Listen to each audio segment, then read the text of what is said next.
Psychopathic offenders may be rapists, child molesters, sadists, or any type of sex offender. They may not even be sex offenders, but engage in other forms of criminal or exploitive behavior instead.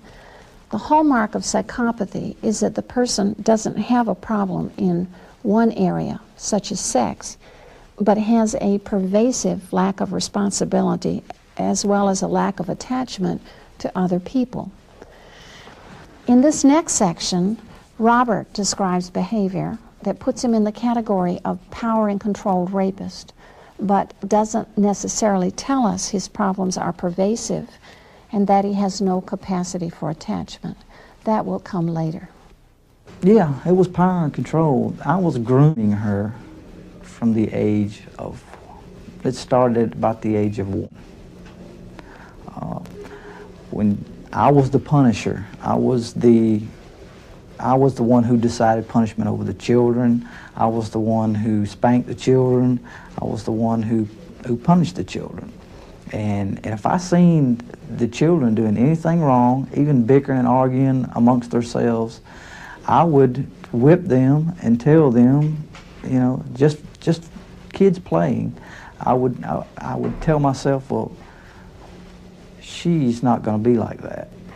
She is going to be the perfect mate. And I told myself that.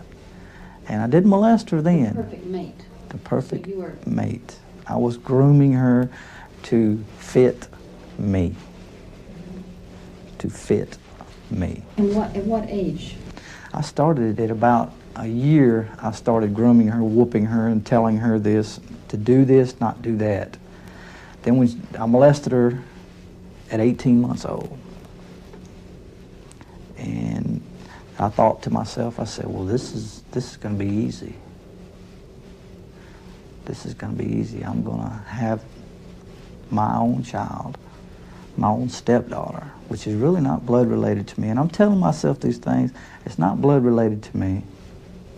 When she grows up to be 14, 15 years old, I will have the perfect sexual mate for sexual purposes. Anything else didn't matter. It was sex. That was it. I didn't care about, really, honestly, I didn't love the child. I wanted the child for my own purposes. I was the one potty training her. Okay? My wife let me potty train her. I potty trained her. And at the first when I was potty training her, I gave her a break. Every now and then she could use the bathroom in her pants. But I was setting her on that stool for sometimes hours at a time, telling her to use the bathroom there. She started doing it. She started using the potty, and then all of a sudden I've been doing this for about 3 or 4 months, and she got good at it, and then all of a sudden she would use the bathroom in her pants, and I would tear her hide up. I would actually put bruises on her butt by spanking her by using the bathroom in her pants. How'd you get a little kid to sit on the potty for hours? That's an awful long time. Yell and scream. Tell her you're going to use that potty, and you ain't going to get off that potty till you use that potty. Have you used the potty yet? No. You're going to sit there until you use it.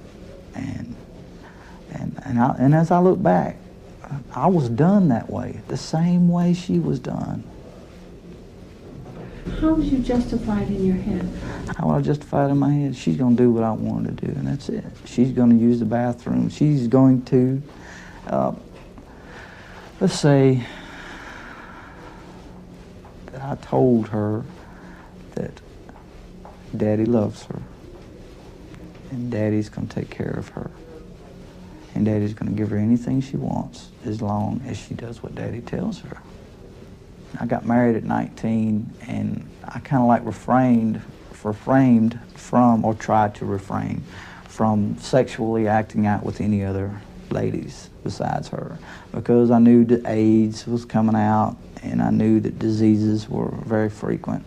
And I started thinking to myself that if I stick with this one girl and just groom her, one woman, I would groom her and get her to do what I wanted her to do. And eventually she did. She done what I asked her to do. It was no problem. It was a little at a time, and I done it. And I manipulated her and coerced her. Manipulation, coercion, violent behaviors, striking her,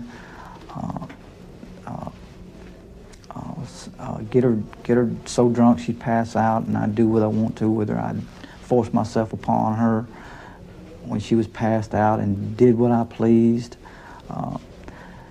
And my sexual behavior got real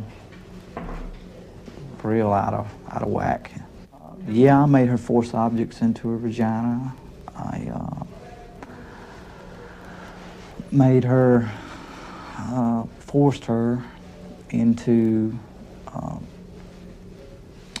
watching pornographic material and stating that I wanted to do that certain thing to her. I wanted to have sex with her constantly. This was every day, 3 or 4 times. I would get it, want it as many times in the day as I could get it. And I have got it up to 6 times in one day. And still, I did not have enough. I wanted more. It was like a fix. I wanted it. And I did anything I could to get it. And how many victims did you have total? I have a total of 24 now. And I'm looking to see if I have any more. And were these, you said these were all kids except 2? No. Oh, yeah, well, they were under the age of 18. Most of my victims were the age of 11 to 16.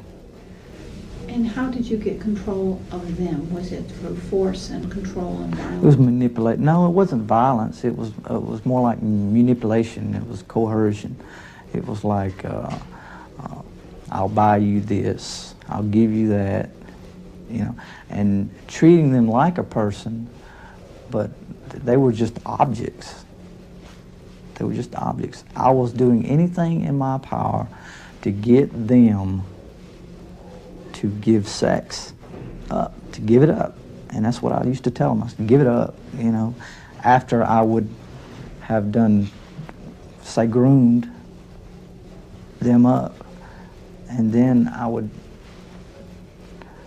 and they would comply. I would buy them beer, get them drunk, get them high, get them, any way that I could manipulate a woman or a girl, a child, into having sex, I would do it. In this section, you will see the lack of attachment to anyone that suggests Robert is not only a power and control sex offender, he's quite psychopathic as well.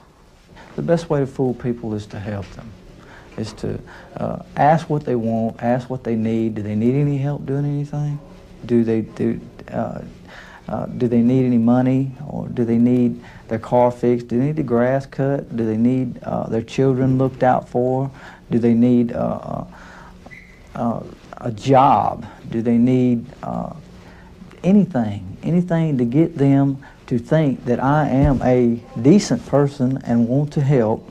Trust me, I will help.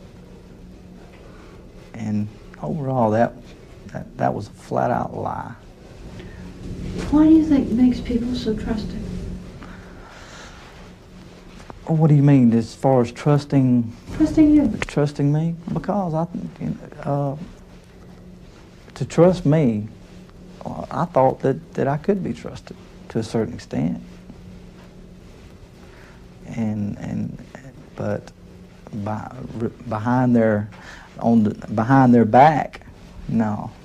I would take things from them, steal from them, scope out things that I could steal, just see what I could get out of somebody, just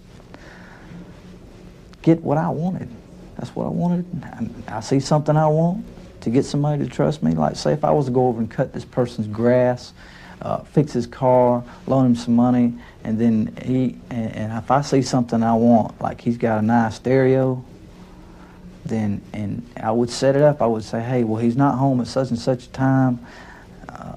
That'd be the perfect time to go get me a stereo. So I would say, hey, he's gone. I know exactly how to get in through the back way. I'll even go into his house and open a window so I can come in here tomorrow or steal his stereo.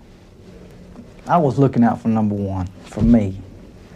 I didn't have any empathy for anybody else because it seemed to me nobody had any empathy for me. I wasn't going to give anybody any empathy who didn't give it to me. And that was it. That was bottom line.